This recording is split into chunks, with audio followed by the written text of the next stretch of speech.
And today, I have one more video that I want to show you, and then we'll open for discussion so people can express their thoughts about the Second Amendment and the shootings and all of that. And also to take criticism about my presentation of the Second Amendment. I'm suggesting that it was a part of a grander movement to drive wedges between Americans by people who had an agenda for dismantling the American government. I believe the contemporary events kind of validate that, but certainly it can be argued. There's also, I think, an important issue about what is government? What is it we expect? Mind you, when we were simple societies, hunter-gatherers, we didn't have any political ideologies. We didn't have any possessions. We didn't know of borders and boundaries.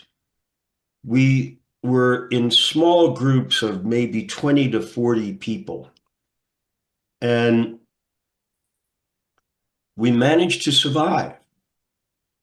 The leader didn't really emerge. The leader of that group didn't emerge until we got into the hunter-gatherer society. So when the society becomes more complex, and it's not just a small group where everyone knows each other and there are norms and mores that are the informal control of the society, we then need to have more formal control mechanisms. And that leads to government. And what is government for? Is it there to create an environment that is fruitful and prosperous for everyone, for the common good? Or is it there to service the needs of the aristocrats, those who have the most wealth and power? And it's an important question. America has had a real problem trying to come to grips with what is government about from its very beginning. And that fight has taken place between those who want government for individual gain and those who want government for the common good. And when you consider that we have a circumstance where children are being murdered in their classrooms, you then have to think, what is the role of government if it can't handle problems like that? What is it for? So let's take a look at that. Why are you here? It's not to solve a problem as existential as this. On May 24th, America witnessed the second worst school shooting in its history. Oh my goodness, we have just gotten devastating news. Investigators are now saying the accused gunman barricaded himself inside a classroom, killing 19 children and 2 teachers inside that classroom. Reminding people of a stark reality. This year there have been no school shootings in England. This year there have been no school shootings in Japan. This year there have been 27 school shootings in America. Nowhere else do little kids go to school thinking that they might be shot that day. When are we gonna do something? But why does this keep happening in the U.S., and what can be done to fix it?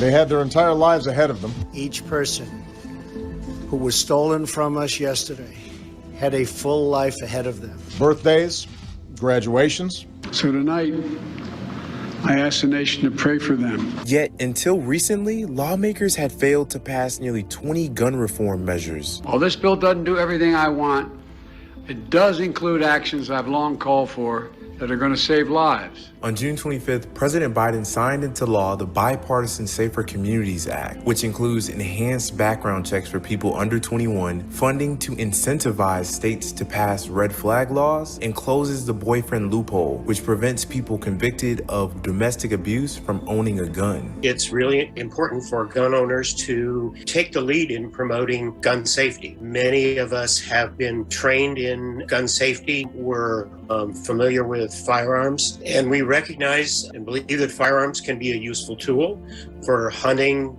for target shooting, but they're also a deadly weapon. And gun owners have a responsibility to help ensure that these weapons are not used to harm the public. And although a recent CBS News poll found that 54% of Americans want stricter laws covering the sale of guns, there's still a stark divide along party lines. Sit down. You're out of line and an embarrassment. Hey, sit down and don't play this stuff. The next shooting is right now, and you are doing nothing. Democrats in this case who are in favor of stricter gun control measures, really pushing for progress on that. And you will see Republicans making comments about it's not guns that kill people, it's people who kill people, and a discussion, no doubt, of mental health. Anybody who shoots somebody else has a mental health challenge, period. From past experience, that the most effective tool for keeping kids safe is armed law enforcement on the campus. He had weapons that were just as, if not more powerful than the police had. Our police are outgunned. Since 2018, there have been 119 school shootings in the U.S. What research suggests that it comes down to is that there is such enormous access to firearms in this country, and that we have not historically taken the kinds of steps that would prevent mass violence that other countries have taken after experiencing these tragedies. When compared to other countries like neighboring Canada, the U.S. lags behind on gun reform. Canada is reeling from the deadliest mass shooting in its history. In 2020, a man killed 22 people. Their families deserve more than thoughts and prayers. And in less than 2 weeks, action was taken. We are closing the market for military-grade assault weapons in Canada. We are banning 1,500 models and variants of these firearms by way of regulations. These weapons were designed for one purpose and one purpose only: to kill the largest number of people in the shortest amount of time. And after the 2019 Christchurch massacre in New Zealand, Prime Minister Jacinda Ardern took action in less than a week. Every semi-automatic weapon used in the terrorist attack on Friday will be banned in this country. But here in America, the debate on assault rifles continues. AR-15s were around for 40 years before they were ever used in any type of mass killing or attack. And so it is about the human heart. It is about identifying the culprits and going after them. This massacre in Uvalde, Texas marks yet another tragedy, one that has become all too common in the U.S. But with every lost life, the question remains, will this time be enough for change?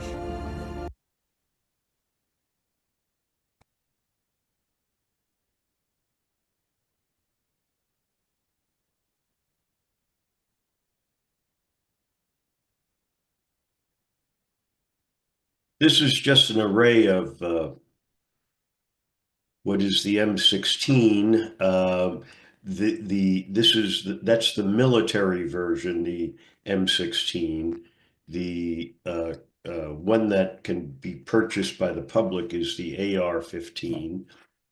Doesn't really matter what their names are, but the military unit is designed so that it will automatically keep firing bullets, as opposed to fire a bullet, then pull a trigger a second time, pull a trigger a third time.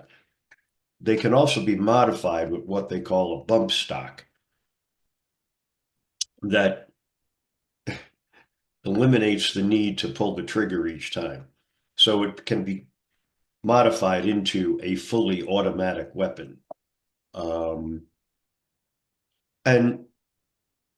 mind you, from a military aspect, what you are looking at is when you're, in combat and you then engage in a battle, you want to get as much firepower as you can to try to force the adversary to back up a bit. Anyway, it's hard to see where there's a legitimate need for those kinds of weapons for hunting and sportsmanship. This is the AK-47. This is the Russian version of the M16. My experience with the M16 was that it was a really terrible weapon. It jammed all the time, and it was not very good. Most people in Vietnam would say they would have preferred the AK-47. Much better designed, never jammed. Sorry, it required very little maintenance, and it was a very, very dependable weapon. And then you have the Uzi, which is another version, an Israeli-made weapon. Oh, well, okay. So with that, Dave, we can open up for, anybody who has a point to make, or how do you feel about it? Now we're open for discussion.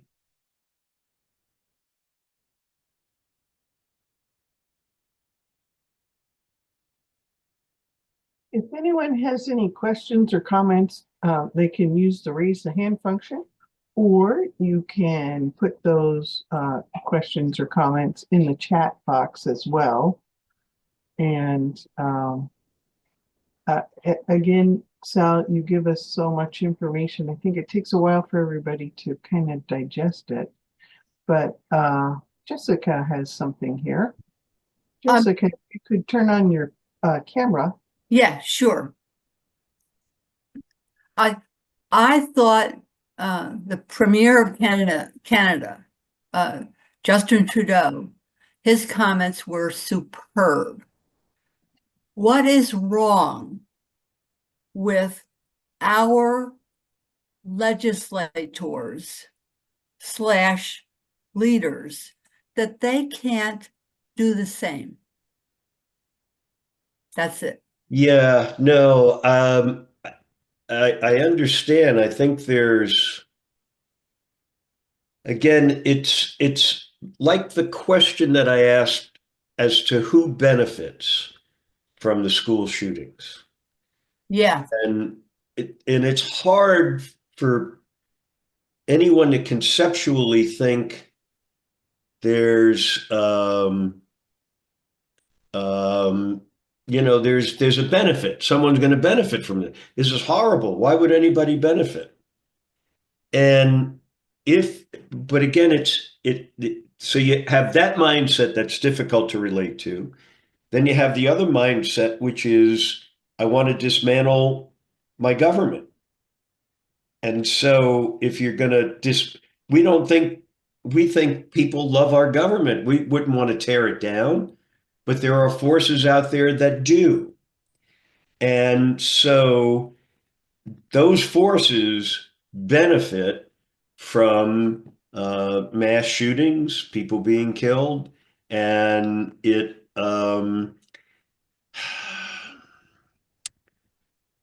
the situation we're in. And I would hope, I think when you start thinking about conspiracies and people orchestrating things, understand if I wonder what I think I have Bob Goggins. Yeah, but why is it that the Canadians aren't like that? I mean, there's a real culture differential.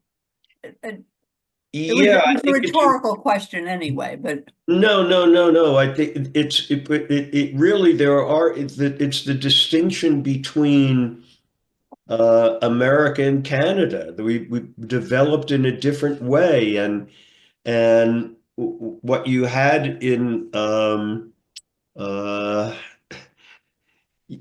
Canadians could very easily have fallen in line with the American um, slavery, stealing Indian lands, and all of that. They were stealing Indian lands, they were killing Indians, but they had a different relationship there. And they never got the slavery, disease. I think we're infected with that disease. And it's the thing that, as I've said many times, I think will be the cancer that will kill us. yeah. And part of it was that their terrain, their geography, their land was different than the land of this big country down below them, with vast agricultural fields where cotton grew. It just there's so many different aspects of every situation.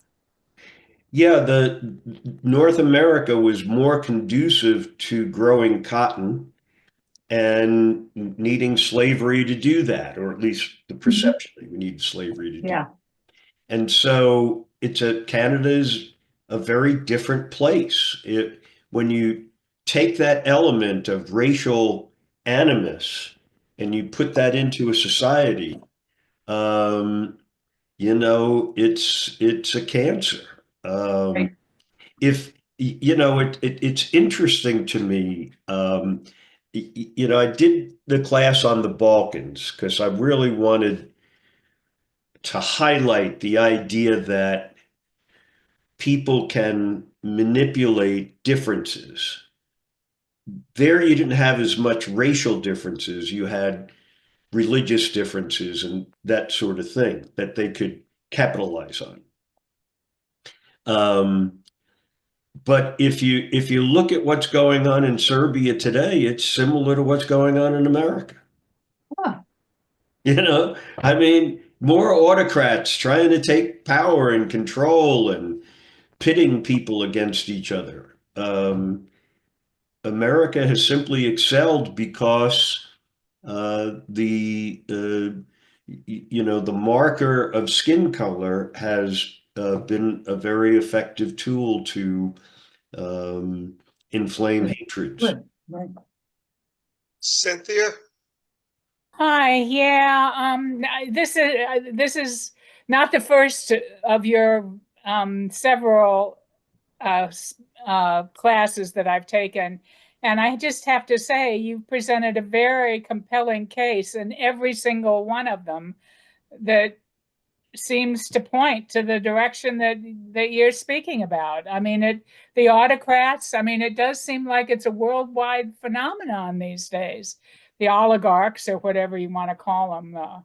And it kind of makes you sick, but nevertheless, I don't know what there is to do about it. So, I mean, at the moment, I live in DeKalb County, and I have here in Georgia, we have 2 good senators, and I have a good congressperson, and it's like, okay, I can't even ask anybody to vote differently because they're voting right as far as I'm concerned. So I don't know what to do. Do you have suggestions? As you might expect, my suggestions are more grandiose, and the things that people would say that ain't going to happen. I wrote letters to Obama and Bush saying that when the Obama administration came to an end, I would like for Bush and Obama to form a commission to address racial animus in America. It is our greatest disease. And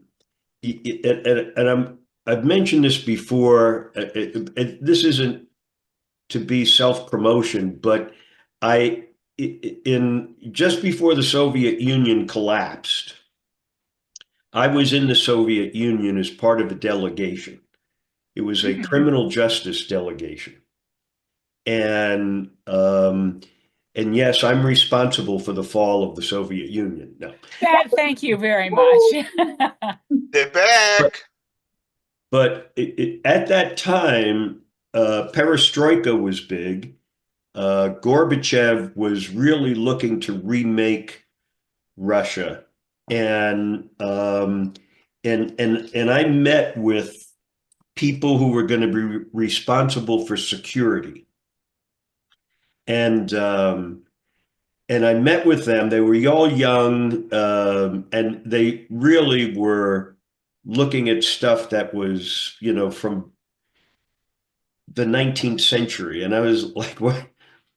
Why, it's good material, but why are you focusing on that? And they said, well, you have to remember Stalin killed off all the intellectuals. So we're just kind of starting from new. All the social scientists were gone. And so, excuse me. And so I said to them, you keep counting your bombs and you think that's going to make you secure.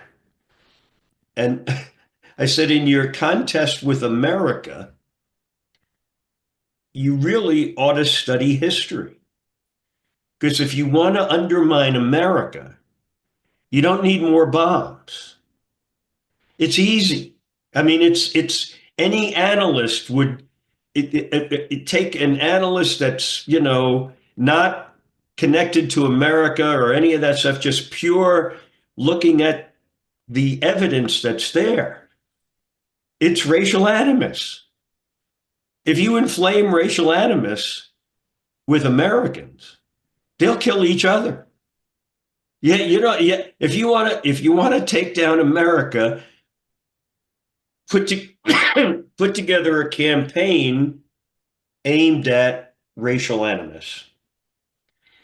It is our biggest problem. It is our Achilles heel. It is the cancer. And so I know it's like, how does that relate to the weapons and all of that? The whole weapons thing came about because of the riots in the 60s from civil rights. And they recognized the fear that white people had that black people were going to start a race war. And so they latched on to this Second Amendment as a tool to agitate, and it was very effective.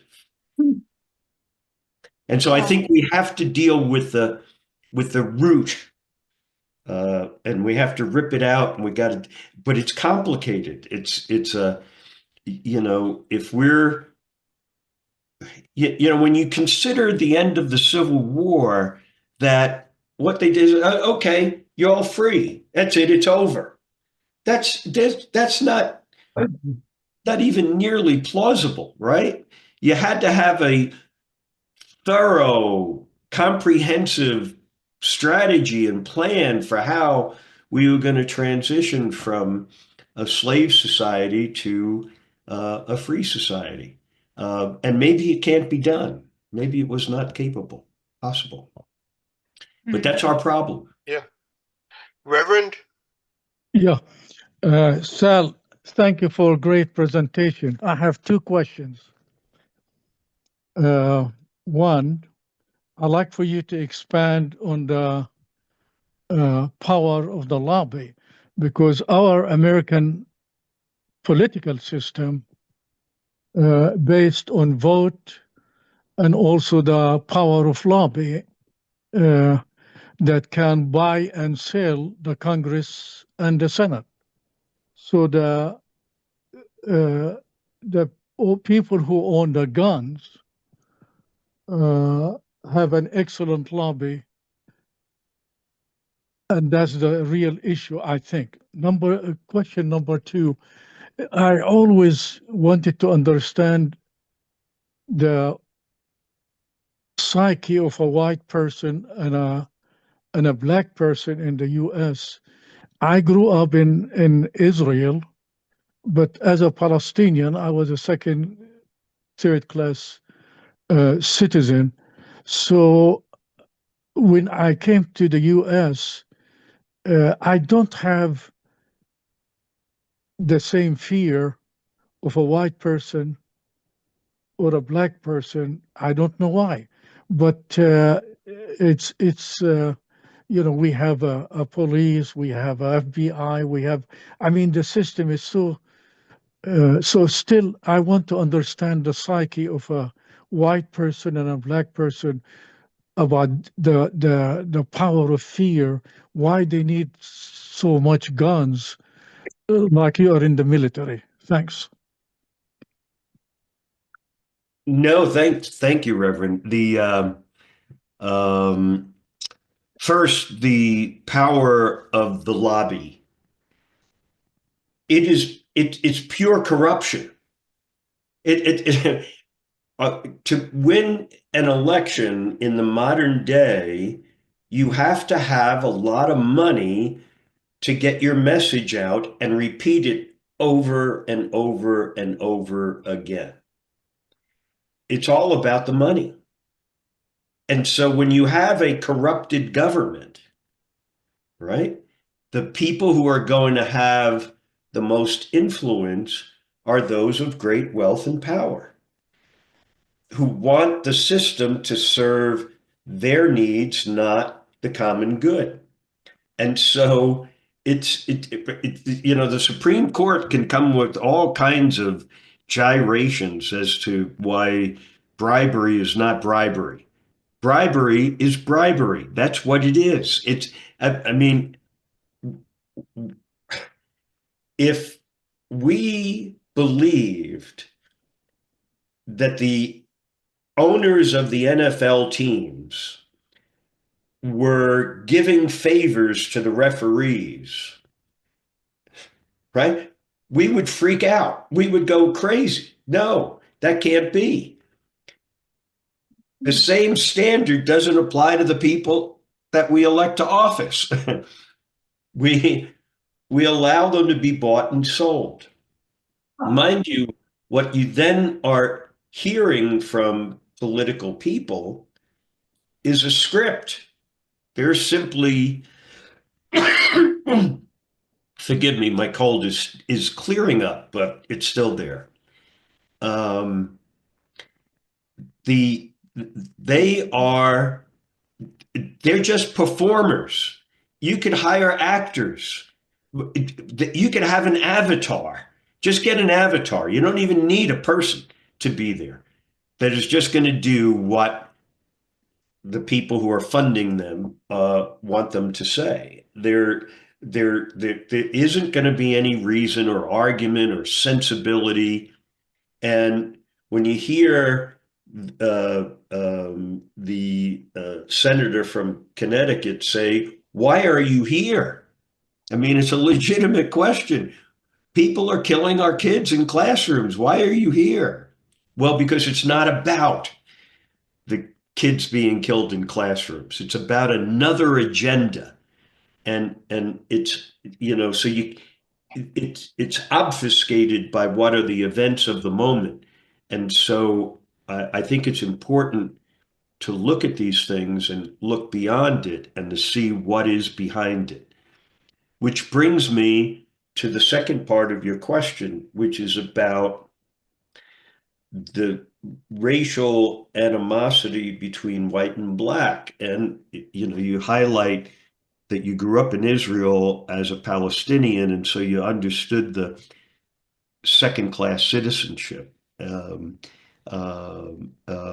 think in wherever it manifests itself like that, and people are treated as less than, it makes for a very unhealthy society.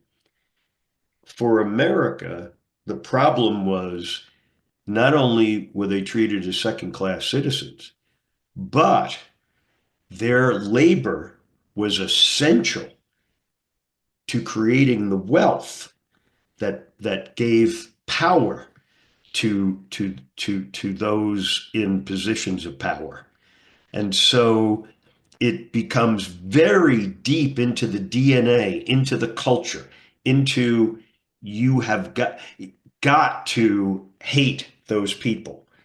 The intensity is much higher than I think you would find in many other places. Mind you, we would have a lynching, and everybody in the community would come out to come and watch the lynching. It sounds bizarre, but mind you, the people in that community came out. Not all of them because they wanted to see the black person hung. They were afraid not to. If they didn't come out, then they would be seen as not a part of the team. So this was an all-encompassing phenomenon that we have yet to break free from. I'm sorry, that's a long answer.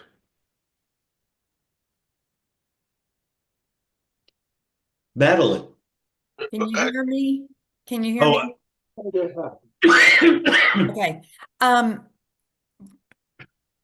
wanted to mention Citizens United, the 2014 Supreme Court decision. I feel like the money in politics has gotten a lot worse since that decision, which basically said not only are corporations people, but not allowing them to give unlimited amounts of dark money violates free speech, which is kind of crazy. But anyway, that I think has had an effect on a lot of things. And second of all, I wanted to talk about Killer Mike for a minute. Killer Mike, if you don't know who he is, probably most of you do, but he's a famous rapper from Atlanta. He lives here. He's lived here his whole life. And I don't always agree with him, but he is a smart guy who has some things to say. And you may remember a few years ago when there was a shooting down at outside of Wendy's in downtown Atlanta, turned into a riot. The mayor was Keisha Lance Bottoms then, and she called Killer Mike and said, "Can you come down here and help me calm these people down?" And he did. So that's who he is. I've heard him being interviewed, and he said that he owns weapons and that he owns weapons, they are licensed and everything, because he's afraid that time will come when there's going to be a race war and he wants to be able to defend himself. And he was talking in the context of after one of the school shootings that one of his kids came home and said, you know, we're organizing a protest against guns. And he said, well, do you know I own guns and this is why? So I just wanted to throw that out because that's something that we don't hear a lot about. Personally, I'm all for every gun safety regulation that we can do. And I think it's kind of insane that no one minds that you have to take a test and get a license to drive a car, but you don't have to take any test about gun safety to own a gun. The third thing is, right now we've got an even bigger crisis going on, and until that gets solved, nothing's going to happen about guns, is my opinion. You know, every day things are getting worse and worse and worse very quickly. So here we are. Well, the forces that I said have put together an agenda to dismantle America and have been working strategically for many years now. A big part of their agenda was to reverse the Voting Rights Act, to reverse the McCain-Feingold campaign finance, Second Amendment, they've had a list of things, the unitary executive, so people would start to get over their dictatorship phobia. This has not happened. Impoundment. There's another one. This has not been by accident. It's been by design. And so what I'm suggesting is that the individual events, if we look at it from a broader context and start connecting them, you get to see that the forces that are at play are not people that you could reason with or make sense with. They are on a track that they are going to seize power, and we need to deal with that. But the idea of minorities wanting to arm themselves, I think it's prudent on their part, because it's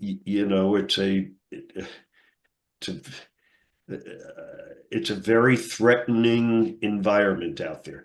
When you consider a society that is riddled with animosity, that's one that can't last for long.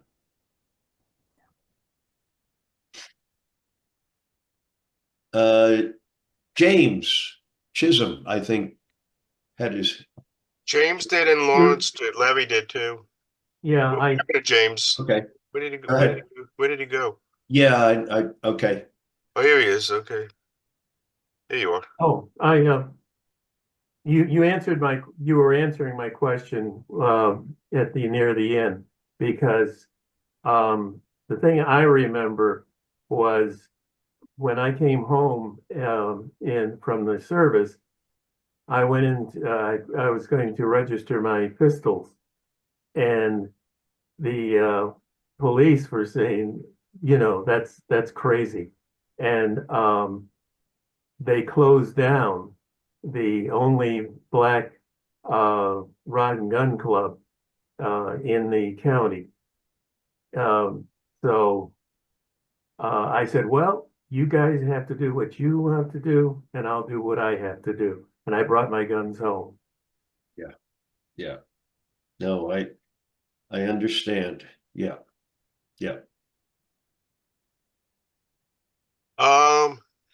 Larry. Yeah, Sal, I was curious by the way, thank you. This has been a really, really fascinating and eye-opening presentation. But all along, from the very beginning, I've been wondering what has happened to, let's say, the training of each individual once they're born to understand the sanctity of the individual soul,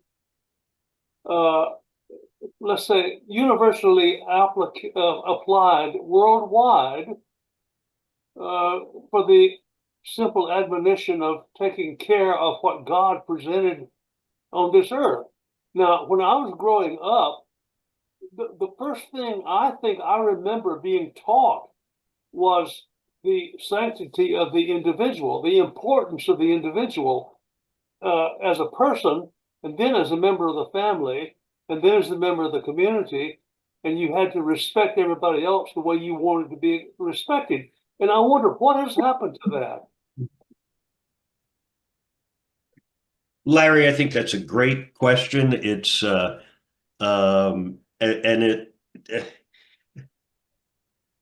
it's my answer is going to be another convoluted kind of thing, but what you've had happen is that forces of manipulation, very sophisticated people, have construed mechanisms to be able to take those teachings and transform them into support for doing harm to people.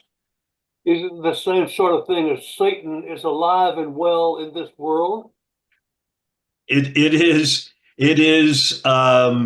you know, the convoluted logic that you know, yeah, this person has sexually assaulted women, been convicted of crimes, blah, blah, blah, is a racist, is a bigot, and all of that. But God sometimes works in mysterious ways and sends us, you know, the Savior who's an imperfect person.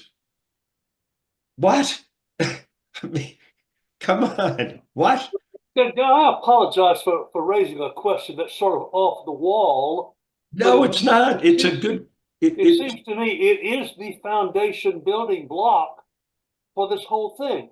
And absolutely. You either start with that block or you allow something much more sinister to happen.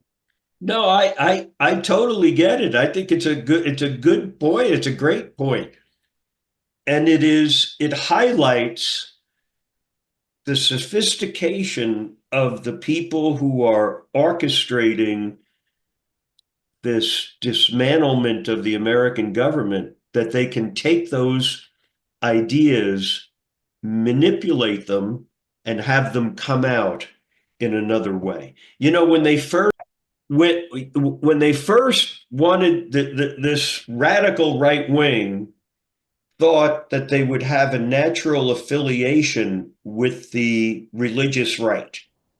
And so they began an effort to organize with them in the 1950s. And it failed. It didn't work. And the guy who was heading it up said, I wasn't into all of this stuff for Jesus. I was doing it to save American capitalism. So, I mean, you know, it's unfortunately it's there. Yeah. James? Larry's point was never true. Never in the history of mankind has that been true. The tribe was primarily people. They were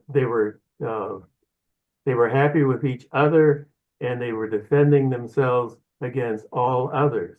And then, as that tribe grew, it became a nation, and that nation defended itself against all other nations. And then, and races in Europe is a horrible place because it waged war on itself, and then took that and took it around the world. Yeah, I would, you know, in previous classes when we talked about the emergence of religion, that religion was blowback to the emperors who were attacking each other. But that eventually it became corrupted by the emperors. Yeah. Okay. Sort of apropos of today's discussion, the what is the headline for today? The headline is Veterans Affairs Department closes office helping minorities. Yeah. And so the push continues towards the ends that you've been talking about you know, creating these divisions and pulling people apart and what have you.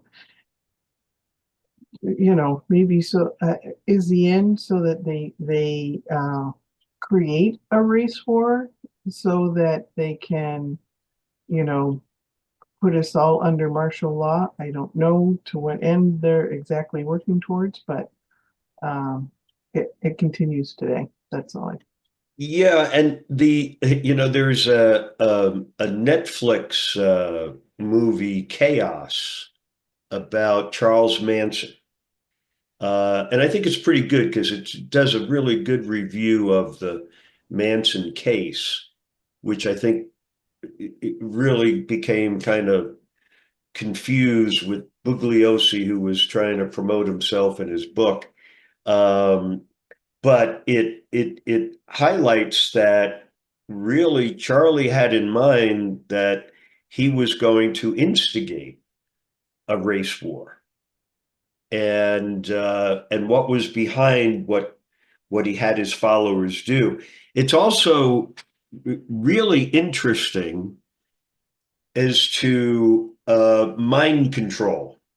It's fascinating. Uh, the Central Intelligence Agency worked on a secret project called MK Ultra, MKUltra. And this was about mind control using LSD and other drugs and things to try to create the Manchurian Candidate. And Manson's using techniques from there to get his followers under his control. It's a fascinating look at it. Yeah. Reverend? Yeah. I want to affirm two examples. One, the Cherokee Nation in North Georgia said to the people in Decatur, I love Jesus. They build a church. I love education. They build a school. I love justice. They build a courthouse. But when we wanted the land, we said, hell with all of that and send them all the way to Oklahoma. The same thing in the state of Texas. Imagine our president, Abraham Lincoln, said in the summer of 63 that by January, I want all the slaves to be free. Every state said yes, but Texas said no. I mean, they stayed quiet. To me, the senators can lie, the Congress people can lie, the business people can lie, the plantation owner can lie, but why in hell the church was quiet for 2.5 years on that? So to me, when the political economic interests take hold of the church, that means the church lose its prophetic voice. And I think right now we need to say, to the church, to the synagogue, to the masjid, whatever, I think the role of the church at this point in history, how can we be prophetic to speak for the people who are in need, who are poor, who are disfranchised, and so forth. So to me, when I go to Martin Luther King or and see people in the church after worship with their children and everybody, as you said, they go see a hanging of a black man. The question in my mind as a minister, where is Jesus? I mean, that means the culture and the power of racism ate our faith alive. And I think we need to be careful. Forgive me. Yes, I completely agree. There's the great book, the Cross and the Lynching Tree, which is very powerful book about Jesus being hung on the cross and black people being lynched on a tree that they were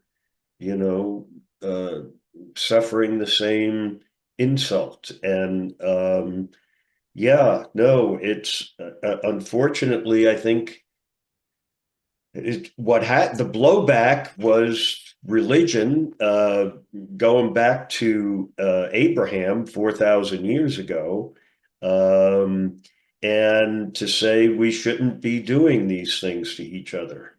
And it hasn't changed, except religion has become corrupted, just like the political systems have become corrupted. You know, I'm not a religious person, so let me proclaim my atheism, but have been involved in churches many, many times. And you know, there's when the church wants to build a new building, they're going to go for money, and the people who contribute have an outsized influence over what the preacher says or doesn't say. Yeah. I took a class at the Fox Center at Emory several years ago. It was and it was a professor who wrote a book about the Sermon on the Mount. And I relate to the Sermon on the Mount not as a religious document, but as a philosophical document. And what I find interesting is that people who are devoted to their faith know so little about the Sermon on the Mount and act contradictory to it. It just, the hypocrisy is so disheartening. Yeah. But I do believe we can make a better world. I haven't given up on that. And I think we, you know, each of us has a role to play in advancing towards a more humane human existence. And things take thousands of years. You know, when I was young, I had the grandiose idea that I was going to change the world. Then I came to realize, well, you're not even going to get close. But my goal has been in my lifetime to advance the idea that we need to be more humane. And, you know, that's it. I think we all have a duty in that regard for each other. Yeah. Larry? Yeah, Sal. James VI of Scotland became James I of England when Elizabeth I died. He was a believer in a parallel universe. He wrote a book called Demonology.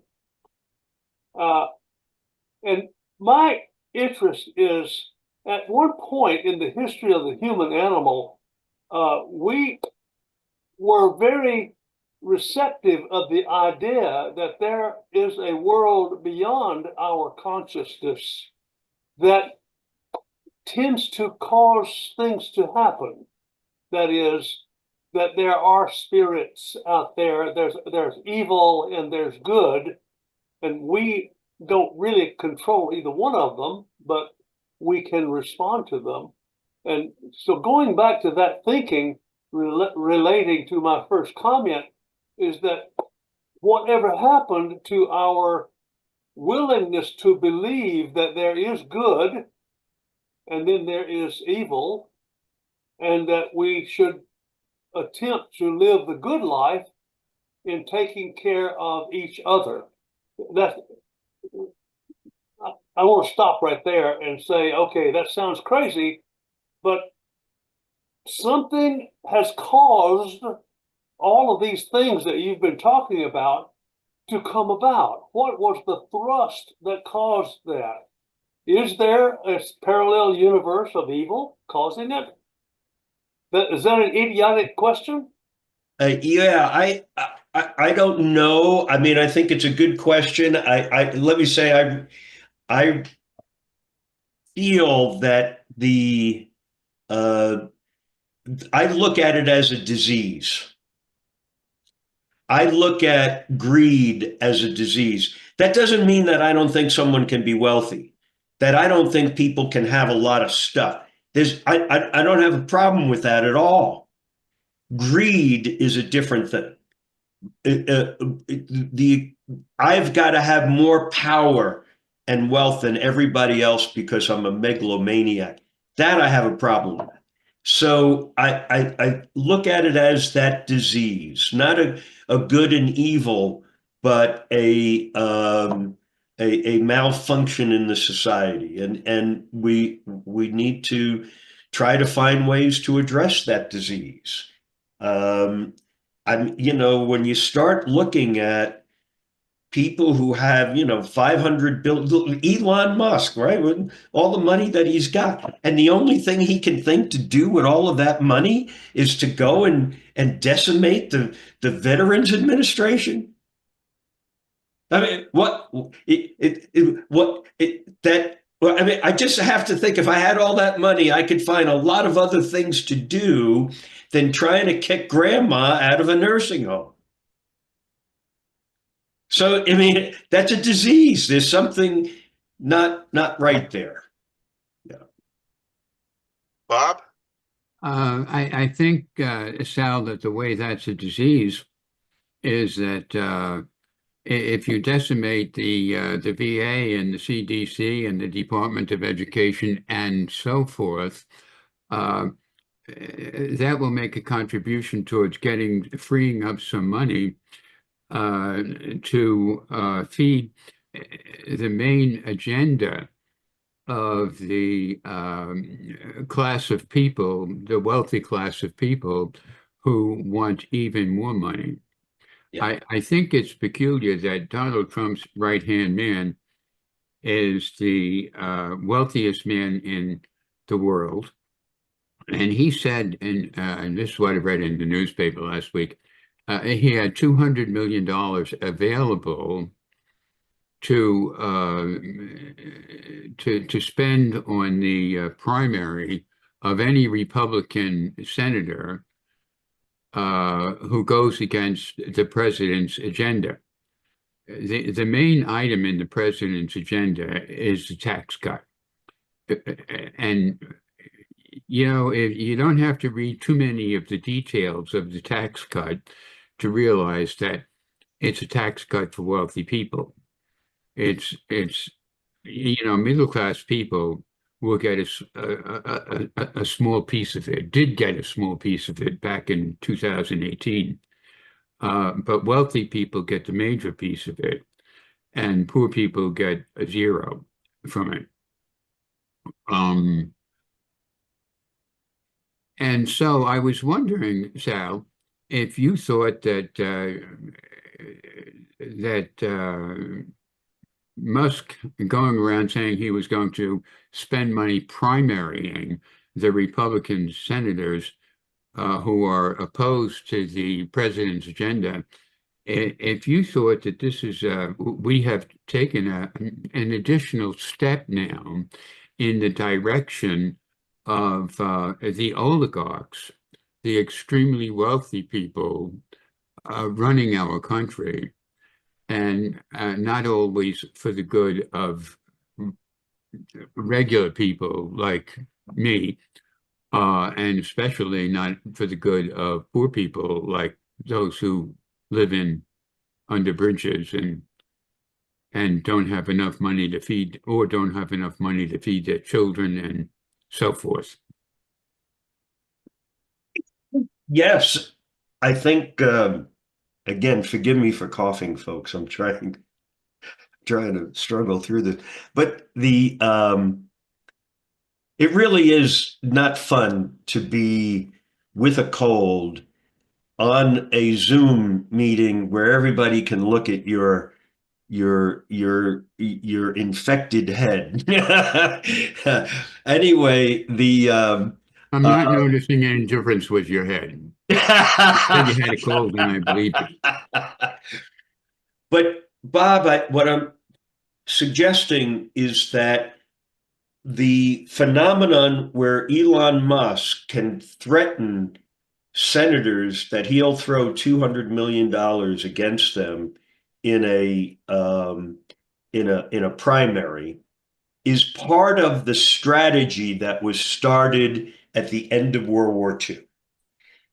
These guys put together a very detailed plan about how they could take control. They had Venn diagrams. We have to get this first, then we have to get that second, then we got to get this other thing third. And then they get it all, and we're seeing it all come to fruition. Actually, what happens is Trump wasn't their choice.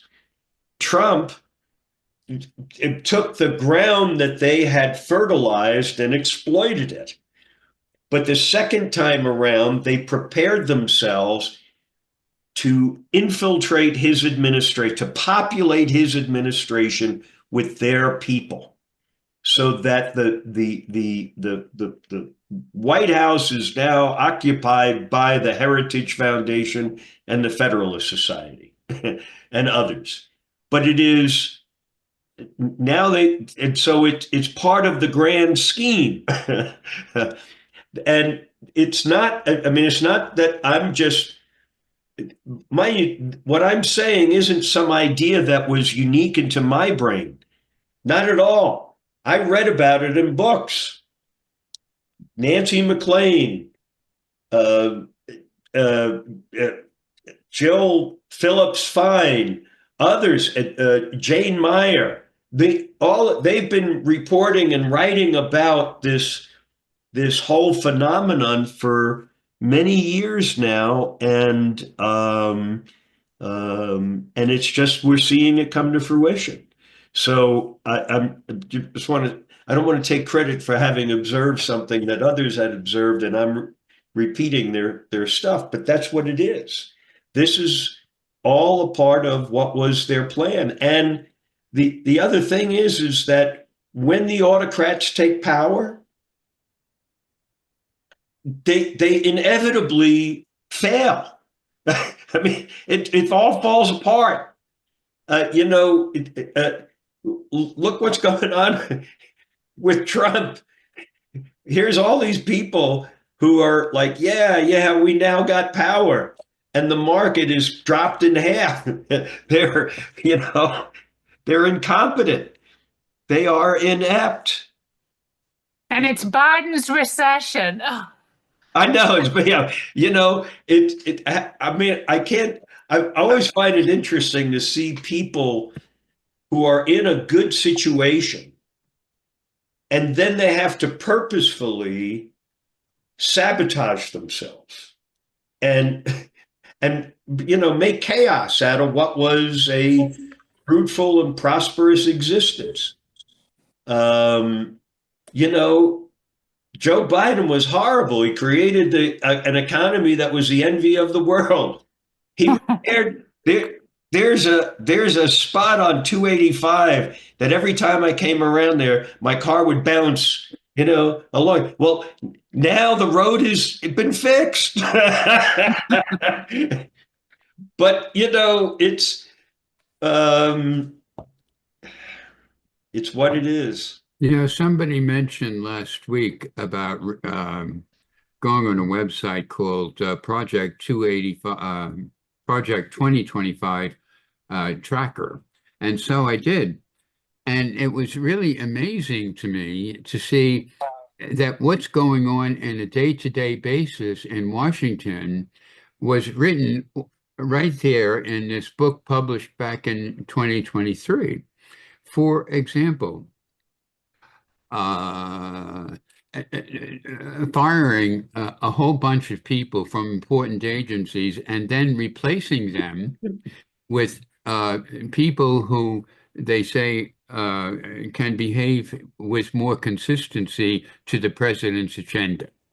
or if you want a shorthand way of saying that, you could say people loyal to the president who will do whatever he says.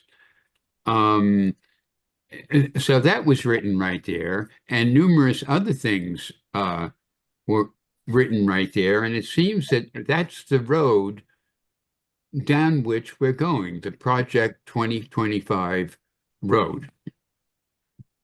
Yeah. I heard a coach one day say, you know, in the world of sports, if you have a playbook, you're going to follow the playbook. And it seems that we also have the same situation in the world of politics, right? And Project 2025 seems to be a playbook, and the Trump team has simply followed the playbook. But I would, Nancy McLean's Democracy in Chains, I think lays out the whole scheme from the 1950s. It is, and they've achieved it. And what was, mind you, there was an economist who won a Pulitzer Prize for his thoughts about how to put democracy in chains, and so that democracy wouldn't work anymore. How do you do it? Well, he came up with a way to do it. And so it's, this isn't something that just happened overnight. It has been in the works for a long time, and we need to recognize that. Susan? Hey, Sal, what do you think is going to happen? I'm sorry about your illness. I hope you feel, corrected and healed soon. And thanks for being on when it's hard to struggle, when you're struggling like this. Yeah. However, let me ask, what do you see when there's enough of a critical mass of people who have been harmed and have some power? In other words, will they get in the street? I remember the 60s. I remember the cities burning. I remember the other side of that when there was a clamping down and police were doing crazy things. I think in Kent State. Yeah. What do you think? Because this won't go on. This will not go on. There's going to be enough suffering now to not the lowest class, maybe the middle class, and even some are not the oligarchs, but those, they're already talking about going into a recession. And so wealthy people are already like, oh my, what is going on here? Will they begin to understand, or will they just start fighting and pull their guns out? Yeah, no, I look,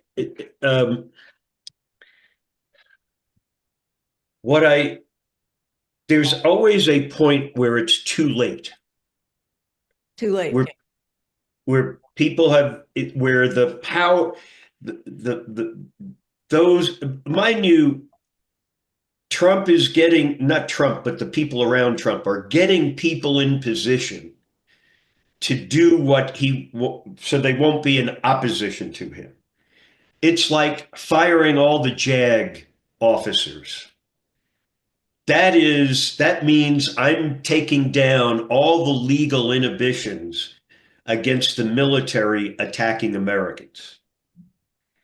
And that's just getting rid of inspectors general. Oh, we want to get rid of waste, fraud, and abuse. So what we did is we just fired all the people who know how to get rid of waste, fraud. It's all smoke and mirrors. It is putting in place the people who are going to do what you want them to do. Now, will they hold? That's a question. Will they hold? Maybe, maybe not.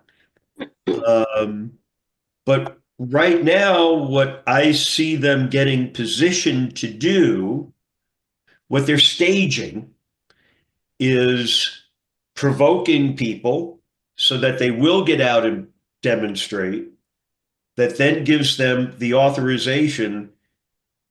They will then send in their vigilantes to transform it into violence. Very easy to do once you get demonstrations going.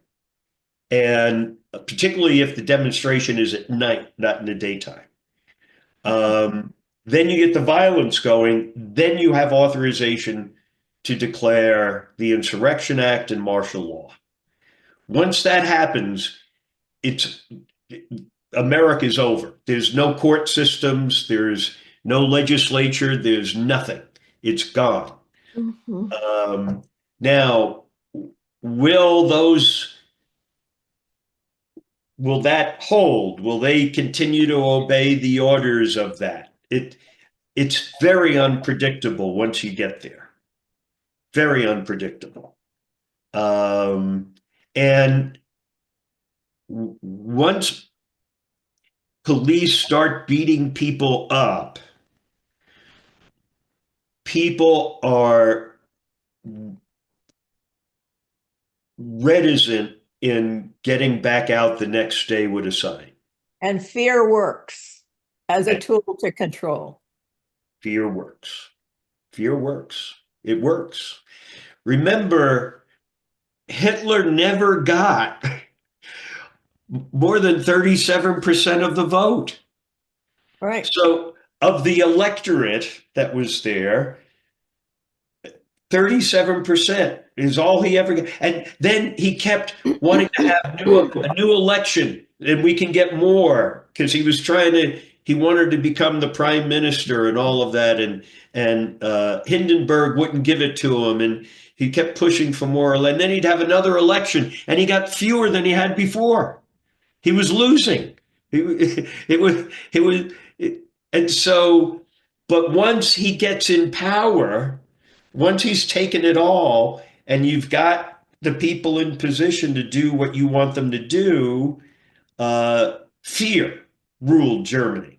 Fear ruled Germany. And then there's nothing you can do. You can say, look, I don't like what they do. Look what they're doing to John from across the street because he's Jewish. They can't do that. Oh, don't you get out there and get in the middle of that. We have children to feed. That's what you get. And so there's a point where it is too late. Now, one of the problems you got, as you say, the oligarchs are the 0.1%. There's a lot of people of wealth and power below that. And they're getting hammered right now on Wall Street. And a lot of other things are going to, instability and riots and all that stuff is not good for business. And our businesses are so intertwined that you start throwing 50% tariffs here and 50% tariffs there, it screws up the whole business plan. How will they hold on? What will they do? Is a big question for me. And our last comment goes to Bob. Okay, thank you.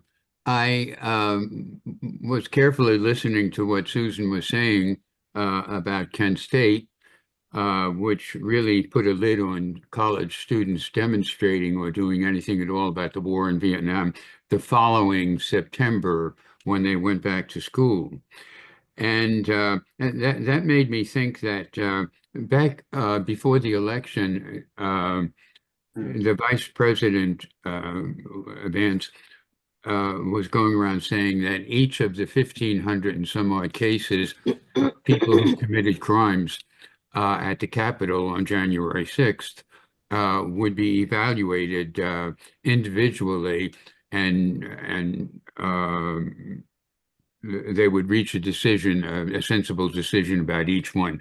And yet when the time came, Trump gave a blanket pardon to all of them. So, Sal, I was wondering if you thought that, you remember 1930, reading about 1932 and so forth, and the SA who came before the SS, and it was a little army of thugs who helped Hitler destroy things.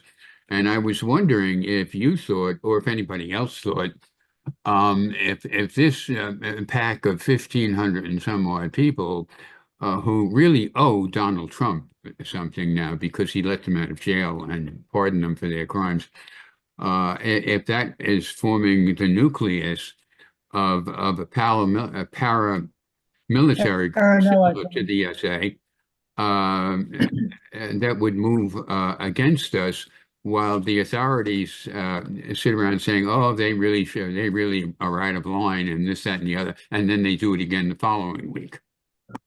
Yeah, I think they would be used if there are demonstrations going on. They would be used to go out and transform that demonstration into violence. And so the violence would get blamed on the people who were protesting against Trump. Now, it's important to understand Hitler turned on the SS. Hitler turned on the SS. and you know, no one is they have no connection with anybody. I would bet that when Trump's mother was being put in the grave, he took the gold out of her teeth before they put her in the ground. Oh, I mean, you know, there's no connection to anything. They are amoral. And so you have to recognize what you're dealing with. And that's it. Yeah. Well, thank you, everyone. I'm hoping to have the materials for the Wayne Williams case sent out by tomorrow, so you have you know, some things to look at before the class starts. And in the following week, we will start our class on the missing and murdered children's case. In those materials, I want you to take a look at the pornography business in Atlanta in the 1970s. Atlanta was the center of child pornography. And with kids turning up dead like that, if I was the investigator, my antenna would be way up looking at the porno industry. And I think we're going to see lots of links into that as we go on. But thank you, Sal. Thank you, everyone. Thank you. Bye, Laura. Appreciate it. Thank you. See you in a couple of weeks. Right.